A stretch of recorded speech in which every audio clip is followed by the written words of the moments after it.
नमस्कार दोस्तों, bloody vibes के आज के इस एपिसोड में हम लोग आप लोगों के सामने एक लड़के के साथ घटी हुई ऐसी खतरनाक भूतिया घटना की कहानी लेकर आ गए हैं, जो कि कोई आम भूतिया घटना नहीं बल्कि एक अर्बन लेजेंड से जुड़ी हुई खतरनाक घटना है। तो बिना देरी किए आइए डायरेक्टली जिया की ज़ुबानी जानते हैं कि क्या हुआ था उस रात उस लड़के के साथ कि आज का ब्लडी वाइब्स का ये एपिसोड बन रहा है। ये जो घटना घटी थी ना, जतिन नाम के लड़के के साथ घटी थी और उसने कभी इमेजिन तक नहीं किया था कि मेरे बर्थडे के ही दिन मेरे साथ इतनी ज़्यादा खौफनाक घटना घट जाएगी। सबसे पहले हम लोगों को जतिन के बारे में जानना होगा कि वो कहाँ का रहने वाला है, कैसे उस जगह पर पहुँचा जो उसके साथ ऐसी खौफनाक घटना घट गई। जो जतिन है वो आगरा का ही रहने वाला है। अपनी पूरी फैमिली साथ आगरा में अच्छी खासी अपनी ज़िंदगी बिता रहा था। अपने कॉलेज भी जाया करता था। उसके बहुत सारे अच्छे अच्छे दोस्त भी थे जो उसके बेस्ट फ्रेंड थे। उसमें से 3 लड़के थे। एक का नाम था अनमोल, एक का नाम आदित्य और एक का नाम आरव। ये चारों का ना बहुत अच्छा ग्रुप था। हमेशा चारों साथ में ही टाइम स्पेंड किया करते थे। तो 20 अक्टूबर की बात है, ये कुछ महीने पहले की बात है, जब जतिन का बर्थडे आने वाला था। उससे पहले ही सारे दोस्त बहुत ही ज़्यादा एक्साइटेड थे। 19-18 तारीख से एक्साइटेड हो गए थे कि कैसे हम जतिन का बर्थडे सेलिब्रेट करेंगे, कहाँ पे जाएंगे, कैसे पार्टी करेंगे, किसके घर पे सेलिब्रेट करेंगे। तो बहुत सारी बातें होती है। तो जतिन भी अपने घर पे बात करता है अपने मॉम डैड से कि मेरे दोस्त आने वाले हैं और मेरा बर्थडे यहीं पर घर पे ही सेलिब्रेट करेंगे, थोड़ा बहुत पार्टी वार्टी करेंगे, केक कट करेंगे। तो जतिन के घर वाले उसको क्लियरली मना कर देते हैं। बोलते कि नहीं, तुम्हारा कोई दोस्त यहाँ पर नहीं आएगा और कोई भी पार्टी वार्टी नहीं होगी यहाँ पर। तो ये बोलता है मम्मी पापा प्लीज़, या तो मैं कहाँ बर्थडे मनाऊंगा, कैसे करूँगा। घर वाले बोलते हैं घर पे ही मना लो, ज़रूरी है दोस्तों को बुलाना। पता नहीं क्यों इसके घर वाले उसके दोस्तों को शायद पसंद नहीं करते थे, या कुछ तो रीज़न था जिसकी वजह से मना कर देते हैं। तो जतिन अपने बाकी दोस्तों को बताता है, बोलता है कि मेरे घर पे बहुत स्ट्रिक्टली नो बोल रहे हैं, बिल्कुल भी अलाउ नहीं कर रहे हैं, बोल नहीं रहे हैं कि तू यहाँ पे मना ले, बर्थडे पार्टी कर ले। तो हमें किसी और के घर पे सेलिब्रेट करना पड़ेगा। किसके घर पे करें, तुम लोगों में से किसी घर पे अलाउ होगा? तभी आदित्य बोलता है कि हाँ हाँ मेरे घर पे कर सकते हैं। मेरे घर पे मेरे मॉम डैड बहुत कूल हैं, वो कुछ नहीं बोलेंगे, उनको इनफैक्ट अच्छा लगेगा अगर तू हमारे घर पे आता है, तेरा बर्थडे सेलिब्रेट करते हैं तो उनको बहुत अच्छा लगेगा। तो जतिन बोलता है सही बात है क्या आदित्य, मैं आ सकता हूँ तेरे घर पे सेलिब्रेट कर सकते हैं क्या? तो आदित्य बोलता है हाँ हाँ बिंदास आना, कोई टेंशन वाली बात नहीं है। तो ये अब इनकी प्लानिंग हुई थी और फाइनली 20 तारीख का टाइम आ जाता है। 20 अक्टूबर का दिन। 20 अक्टूबर के दिन सुबह से अच्छी खासी चीज़ें खा पी रहा है, अच्छा खासा एंजॉय कर रहा था जतिन अपने घर पे। इस दिन ये लोग डिसाइड किए थे कॉलेज नहीं जाएंगे, अपने अपने घर पे थे। और इन लोगों ने फाइनली डिसाइड किए थे कि हम शाम के 6-6:30 बजे करीब आदित्य के घर पे पहुंचेंगे और वहीं पर केक कट करेंगे और जो बाकी पार्टी का प्रोसेस है वहीं पर स्टार्ट करेंगे। तो बाकी जो दोस्त लोग थे वो आदित्य के ना घर के आसपास के रहने वाले थे, अनमोल और आरव। लेकिन जो जतिन था वो अच्छा खासा दूर रहता था, अच्छा खासा दूर, मतलब ऑटो लेके बहुत टाइम लगेगा तब पहुंचेगा, इतना अच्छा खासा दूर रहता था। तो जतिन थोड़ा पहले ही निकल जाता है और 1 घंटे लगभग इसको लगने वाले थे उसके घर पहुंचने के लिए। तो ये निकल जाता है 5 बजे करीब और 6:15 बजे तक आदित्य के घर पहुंच जाता है। वहाँ पे पहुँचता है। आदित्य के मम्मी ने भी बहुत अच्छी चीज़ें बना के रखी थी घर पे, बहुत सारी चीज़ें बाहर से मंगा के रखे थे खाने वाने की, केक मंगा के रखे थे। सारा सेलिब्रेशन का जो डेकोरेशन था सब कुछ देख के बहुत खुश होता है जतिन कि मतलब इतनी अच्छे से मेरा बर्थडे आदित्य घर पे सेलिब्रेट करने वाले, बहुत खुश होता है। उसके बाद 6:30-7 बजे करीब तक ये लोग केक कट कर लेते हैं। जतिन का केक कट हो गया, इसने सबको केक खिला दिया। उसके बाद सब लोग जो चीज़ें बाहर से आई थी वो चीज़ें खा रहे हैं, और भी दोस्त लोग आए हुए हैं कॉलेज के, और मॉम डैड भी जो चीज़ें बनाए वो भी खा रहे हैं, मस्त टीवी देख रहे हैं। इंजॉय करते करते, पार्टी करते करते रात के 11:30 कब बज जाते हैं पता ही नहीं चलता है। ऐसा होता है, अगर ज़्यादा इंजॉय करने लगे, किस चीज़ में इन्वॉल्व हो जाए तो टाइम का पता नहीं चलता है, चुटकी में निकल जाता है। वैसा इनके साथ भी होता है। उसके बाद जैसे 11:30 बजे का टाइम होता है, अभी जो दूसरे दोस्त लोग थे, आरव, अनमोल, बाकी लोग, सब लोग बोलने लगते हैं कि देख भाई आदित्य हम जाते हैं, बहुत टाइम हो गया है और घर वाले ढूंढ रहे होंगे, तो एक काम करते हैं निकल जाते हैं, कल कॉलेज में मिलेंगे। आदित्य बोलता है और थोड़ा टाइम रुको ना। लोग बोलते नहीं नहीं यार बहुत लेट हो गया। तभी जतिन को भी उसके घर से फ़ोन आता है। उसकी मम्मी फ़ोन करती है, बोलती है अरे बेटा आएगा कि नहीं घर पे, कितना रात का टाइम हो गया, जल्दी घर पे आ, 11:30 बज रहे हैं, जल्द से जल्द घर पे आ, कोई गाड़ी वाड़ी नहीं मिली, ऑटो नहीं मिलती, फिर क्या करेगा तुम। तो जतिन बोलता है कि हाँ हाँ ठीक है मम्मी, मैं आता हूँ। ऐसा जतिन बोल के मम्मी का फ़ोन कट कर देता है। उसके बाद जतिन भी आदित्य को बोलता है कि देख भाई, मैं भी निकल रहा हूँ, मम्मी का फ़ोन आ गया है। मम्मी बहुत गुस्सा कर रही थी, बोल रही थी इतना रात क्यों कर रहा है, तो देख मैं जा रहा हूँ, कल अपन भी मिलते हैं। तो तभी जो आदित्य की मम्मी थी ना, वो आती है, बोलती है क्या हुआ बेटा, बाकी सब लोग जा रहे थे, बाकी आधे से ज़्यादा लोग निकल भी गए थे। इसको जतिन को बोलती है आदित्य की मम्मी, बेटा देखो तुम्हारा आज बर्थडे है, तुम आज मत जाओ, यहीं पर रुक जाओ, आज बहुत ज़्यादा रात का टाइम हो गया है, बहुत मीठी चीज़ें भी खाया है, तुम्हारा घर काफ़ी दूर है, बाकी लोग तो नज़दीक में आजू बाजू में सब लोग चले गए, लेकिन तुम्हारा घर बहुत दूर है, ऐसा कुछ मीठा खा के बाहर नहीं निकलते, वो भी आधी रात के टाइम में। ऐसा जतिन को बोलती है आदित्य के मम्मी।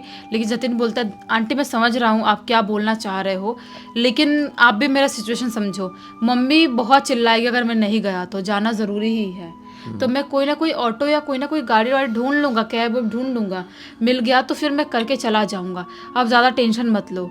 तो आदित्य की मम्मी बोलती है देखो बेटा तुम श्योर हो, अगर यहाँ पर सोना है सो सकते हो, आदित्य के साथ बेड पे सो सकते हो उसके बेडरूम में। जतिन बोलता है नहीं नहीं आंटी, बहुत बहुत धन्यवाद, आप लोगों ने इतना सब कुछ किए मेरे लिए, मैं अब घर जाता ही हूँ। आदित्य के घर से जतिन निकल जाता है रात के 11:45 के करीब। उतने बजे निकल तो जाता है, लेकिन इसको बाहर कोई भी ऑटो कोई भी गाड़ी नहीं दिखाई दे रही है। समझ नहीं पा रहा मैं करूँ तो करूँ क्या। सोचता है कि एक काम करता हूँ, थोड़ी देर दूर एक मार्केट वाले एरिया है, उस मार्केट वाले एरिया में कोई ना कोई ऑटो तो मिल ही जाएगा। और वो कैब भी ट्राई कर रहा था, लेकिन कैब वाले भी एक्सेप्ट नहीं कर रहे थे, पता नहीं क्यों नहीं कर रहे थे। सोचता है कि मार्केट वाले एरिया में पहुँचूंगा तो वहाँ पे कोई ना कोई ऑटो मिल ही जाएगी। तो ये वॉक करते हुए निकल जाता है मार्केट वाले एरिया में पहुँचने के लिए।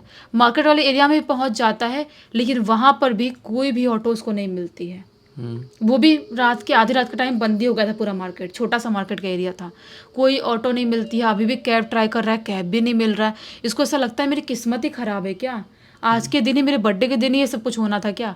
ये वॉक करते करते और आगे चलने लगता है, सोचता है कि थोड़ी देर और तो चल के जाता हूँ, कोई ना कोई ऑटो तो मिल ही जाएगी।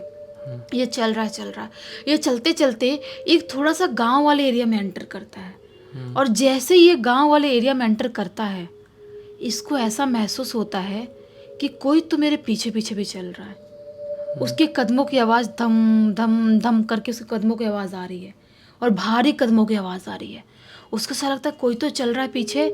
वो उसको लगता है कि हो सकता है आदित्य या मेरे दूसरे दोस्त लोग प्रैंक करने की कोशिश कर रहे होंगे कि इसके बर्थडे के दिन इसको प्रैंक करते हैं।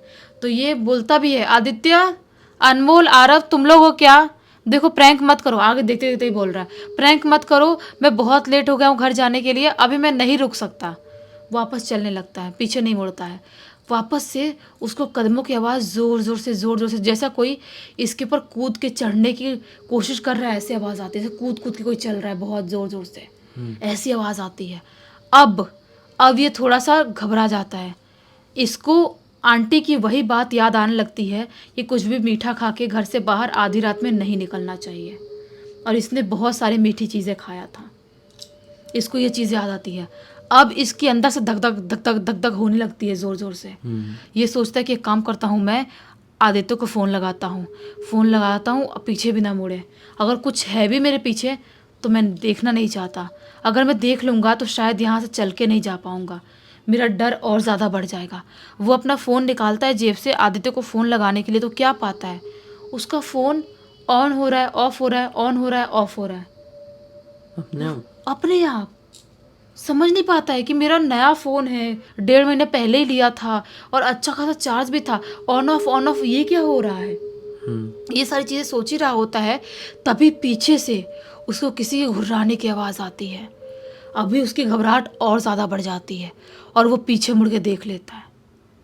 ना चाहते हुए भी मजबूरी में पीछे मुड़ के देख लेता है। अब क्या पाता है पीछे कि पीछे कोई भी नहीं है। अभी तक इसको घुर्राने की आवाज़, कदमों की आवाज़ आ रही थी, लेकिन जैसे ही पीछे देखता है उसे पीछे कोई भी दिखाई नहीं देता है। अब ये सोचता है कि कुछ भी हो जाए मैं पीछे नहीं मुड़ूंगा, भागते भागते मैं यहाँ से निकल जाता हूँ। ये अपने कदमों को तेज़ करते हुए आगे रोड, सीधे रोड से निकलने लगता है। तभी अचानक से इसके कान में एक हवा का झोंका आता है, और हवा के झोंका के साथ उसके कान में आवाज़ आती है, अगर तुझे बचना है तो तुझे अपना खून मुझे देना होगा। ये घबरा जाता है ये कौन है ये, और मेरे खून की बात क्यों कर रहा है। हम्म। ये इग्नोर करते हुए वापस से कदमों को तेज करते हुए चलने लगता है। फिर से उसके कान में आवाज़ आती है, अगर तुझे जिंदा बचना है तो मैं तेरा खून पीऊंगा, तभी तुझे यहाँ से जाने दूंगा। हम्म। वापस से ये अब समझ जाता है कि कुछ ना कुछ यहाँ पे गड़बड़ हो गया है, कुछ तो यहाँ पे चीज़ें हैं जो मैं समझ नहीं पा रहा हूँ। ये चल रहा है, जितने ज़ोर से चल रहा है उतने अलग अलग टाइप से आवाज़ उसके कान में आ रही है, कभी आदमी की कभी औरत की, अजीबोगरीब आवाज़ आ रही है। मुझे तेरा खून पीना है, मैं तेरा खून पीऊंगी, मुझे तेरा खून पीना है, मैं तेरा खून पी जाऊंगा, ऐसी ऐसी आवाज़ आ रही है।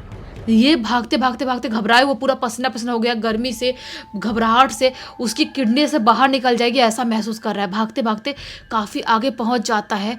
वहाँ पर सामने उसे एक अंकल दिखाई देते हैं। वो अंकल को देख के थोड़ा सा नॉर्मल बिहेव करता है। उसको लगता है चलो कोई तो है, फाइनली मुझे दिखाई दे दिया। वो भागते हुए अंकल के पास जाता है, बोलता है अंकल आप बाहर तक जा रहे हो क्या, कोई ऑटो मिल जाएगी तो आप मुझे पकड़वा सकते हो, मैं एक्चुअली यहाँ पर फंस गया हूँ, मुझे कोई भी गाड़ी ऑटो नहीं मिल रही है, तो मैं घर पे जाना है मुझे। अंकल बोलते क्या हुआ बेटा, तुम घबरा क्यों रहे हो, और इतने रात में तुम यहाँ पर क्यों इस रोड में आए। ये बोलता है कि क्या हो गया अंकल, मुझे इस रोड के बारे में कुछ भी पता नहीं था। अंकल बोलते हैं तुम्हें पहली बात तो इस रोड में कभी आना ही नहीं चाहिए था, वो भी आधी रात के टाइम में। इस रोड में जो भी आधी रात के टाइम में आता है वो जिंदा नहीं बचता। अंकल की ये बात सुन के घबरा जाता है। तभी अचानक से उसका फ़ोन बजता है। उसके फ़ोन में उसकी मम्मी का फ़ोन आ रहा होता है। ऐसे जैसे ही मम्मी का फ़ोन ऐसे देखता है वैसे ही अंकल की अलग से घबराने लगता है। अंकल फ़ोन को देख के वो अंकल अजीब सा घबराने लगते हैं और उसके हाथ में ज़ोर से मारते हैं। इसका फ़ोन दूर जाके गिरता है। वो बहुत घबरा जाता है कि अंकल ऐसा फ़ोन को क्यों मारे हाथ से, और ऐसा फ़ोन में क्या था। वो भागते अपना फ़ोन उठाने के लिए जाता है तो क्या पाता है, वापस उसका फ़ोन ऑन ऑफ होने लगता है। और जैसे ही फ़ोन उठा के उठता है देखता है कि वहाँ पर वो अंकल है ही नहीं जहाँ पे वो अंकल खड़े थे। वो समझ नहीं पाता कि ये अंकल फ़ोन से इतना क्यों घबरा रहे थे। अभी ये सारी चीज़ सोच ही रहा होता है, फ़ोन उठा के जैसे ही उठता है वैसे उसके पीछे से वापस से घुर्राने की आवाज़ आती है, और जैसे ही पीछे मुड़ के देखता है एक ज़ोर की बिजली कड़कती है और ज़ोर ज़ोर से बारिश होने लगती है। और उस बारिश में उसे एक औरत दिखाई देती है, जिस औरत की शक्ल यहाँ से पूरी कटी हुई है, जैसा किसी ने चाकू या कैंची से बारीकी से उसकी शक्ल को काटा हो। ऐसी खौफनाक शक्ल उसको दिखाई देती है उस औरत की। वो बहुत घबरा जाता है, सोचता है कि ये औरत कौन है। इतना ज़्यादा घबराता है कि वो औरत इसको देख के ज़ोर ज़ोर से हंसने लगती है। जितने ज़ोर ज़ोर से औरत हंस रही थी उतने ही ज़ोर ज़ोर से बारिश होने लगती है। वो आओ देखता ना ताओ भागना स्टार्ट करता है। भागते भागते भागते भागते काफ़ी आगे जाता है। जितने आगे आता है ना उतने ही ज़ोर ज़ोर से वो औरत हंसते उसके पीछे भाग रही होती है। पीछे मुड़ के देखता है, उसके बहुत करीब वो औरत आते हुए महसूस होती है। ये सारी चीज़ें उसको पता नहीं क्या होता है, उसको अचानक से चक्कर आता है और वो गिर के बेहोश हो जाता है। गिर के बेहोश, बस उसको इतना ही पता है। उसके बाद उसकी आँख खुलती है शायद 1-2 घंटे बाद। वो अपने आप को एक ऑटो के अंदर पाता है। ऑटो के अंदर लेटा हुआ है। वो उठता है अचानक झटके में, एक अंकल, ऑटो वाले अंकल थे। वो पूछता है कि आप कौन, आप कहाँ से आए, मुझे कैसे बचाया आप। ऑटो वाले अंकल बोलते हैं बेटा तुम ऐसे रोड के किनारे बेहोश पड़े हुए थे, मैं तुमको देखा तो ऑटो में बैठाया और पानी वानी छिड़क के तुमको होश में लाने की कोशिश कर रहा था, अब जाके तुम होश में आए हो। वो ऑटो वाले अंकल को सारी बात बता देता है। ऑटो वाले अंकल बोलते हैं बेटा तुम टेंशन मत लो, मैं तुम्हारे घर छोड़ दूंगा। मैंने भी इस रोड के बारे में ऐसी चीज़ें सुना हूँ, यहाँ पे मैंने सुना हूँ कोई तो ऐसी शैतानी शक्ति घूमती है या घूमता है जो बहुत ही खौफनाक है। ऐसे ही लोग अपना शिकार बनाता है। कोई भी अगर इसको एक बार देख लिया वो जिंदा नहीं बच पाता है। पता नहीं तुम्हारी किस्मत अच्छी है जो तुम जिंदा बच गए। उसको अंकल इसके घर लेके जाते हैं, जतिन को अपने घर जाता है, अपने मम्मी पापा को सारी बात बता देता है। उसके पापा सुनते हैं तो उनका मुंह एकदम शॉक्ड हो जाते हैं, उनका फेस एक्सप्रेशन चेंज हो जाता है। बोलता है कि क्या हुआ पापा, मुझे आप समझ में नहीं, आप इतना घबरा क्यों रहे हो। पापा बोलते हैं कि बेटा जो तूने आज महसूस किया है तेरी उम्र में मैंने भी खुद सेम टू सेम वैसा ही महसूस कर चुका हूँ, सेम टू सेम। ये बोलता है तो पापा क्या आपको भी वो अंकल दिखाई दिया था जो फ़ोन मेरा उठा के फेंका था। पापा बोलते हैं कि हाँ, और वो अंकल कोई और नहीं अपने ही पूर्वज है कोई, बोलते ना अपने कुल देवता टाइप, पूर्वज टाइप होता है कोई, वैसे टाइप के हैं। और उन्होंने तुझे बचाया है। अगर वो नहीं होते तो शायद वो भी अर्बन लेजेंड या जो भी वो शैतानी शक्ति थी, तुझे जिंदा नहीं छोड़ती, तुझे मार डालती। बस उस दिन के बाद से जतिन ने गांठ बांध लिया कि कभी भी रात के टाइम में कहीं पर भी पार्टी करने के लिए नहीं जाऊंगा, और ड्रिंक व्रिंक तो करके बिल्कुल भी नहीं निकलना चाहिए, और ना ही मीठा कुछ खा के निकलना चाहिए। ये इसने तो मीठा खा के रखा था। तो उस दिन के बाद से इसके पूरे दोस्त लोग और ये कभी भी मीठा खा के आधी रात में कहीं बाहर नहीं निकले हैं। सही बात है, ये अच्छी सबक मिल गई इसको, क्योंकि ये चीज़ हम अपने हर एक वीडियो में बताते रहते हैं। बहुत सारे लोग हमारी बातों पर विश्वास नहीं करते हैं जब तक उनके साथ कोई घटना घट ना जाए। हम शुरू से बोलते आ रहे हैं, कहीं पर भी जाएं, अनजान जगह पर फिर आपको लौटना है, सुनसान सड़क से गुजरना है, तो मीठा, नॉनवेज या आप ये शराब, इसका सेवन ना ही करके निकले तो ही बेहतर है। बस इसी एक नोट के साथ अब इस कहानी का अंत करते हैं। अब तक इस वीडियो को देख लिए हैं तो लाइक ज़रूर कर देना, चैनल को सब्सक्राइब करके बेल आइकन दबा के ऑल के ऑप्शन में क्लिक करना, क्योंकि इसी तरह के हैरान कर देने वाले खौफनाक वीडियोस डेली आप लोग के सामने लेके आते रहते हैं। इंस्टाग्राम की लिंक इस वीडियो के डिस्क्रिप्शन बॉक्स में जाए, क्लिक करके डायरेक्टली वहाँ पर पहुँच जाना। और इसी तरह की कोई भी कहानी, टॉपिक या जानकारी आप लोग के पास भी है तो लिख भेजना। हो सकता है हमारा अगला वीडियो कल आपके हिसाब से बन रहा हो। तो चलिए कल फिर से मिलते हैं, तब तक के लिए बहुत बहुत धन्यवाद। आपका दिन शुभ हो।